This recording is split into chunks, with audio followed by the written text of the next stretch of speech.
Dan kaga wannan abubuwan me zaka dauka? Ni dai da na gani na dauka an yi su ne da laka, sai kuma na tunanin yanzu ana yin sarrafa cake a mashi design iri-iri.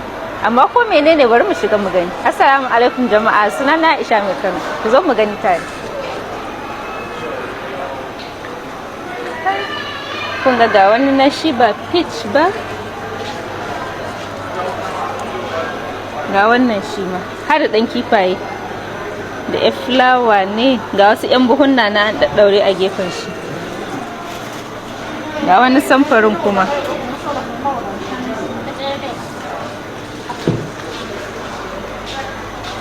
Kun gan su nan samfura iri-iri, ga wani ma kaman dutse, wannan dutse ne ai. Da ɗan kifi ga su nan. Kai wannan da ya fi kama da lakan ma dai gaskiya.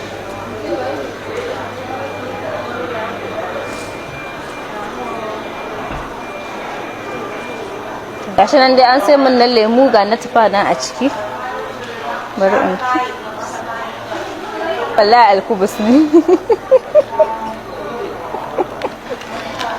Ta jama'a ba ma 'yan madara bace, inda ma to madaran ne. To wannan dai kuke gani alkubus ne, kun ga ɗayan nan. Bari in ji ko ɗanɗanon su ya bambanta tunda ba abu ɗaya bane ba.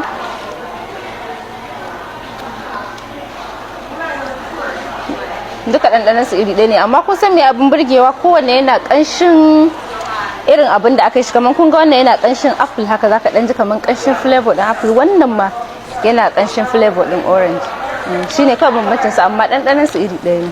Banda yake matuƙar burge ni game da su shine irin yadda suke ɗauko girke-girken su na da, irin na gargajiya, suke zamanantar da su yadda za su ɗauki hankalin mutane.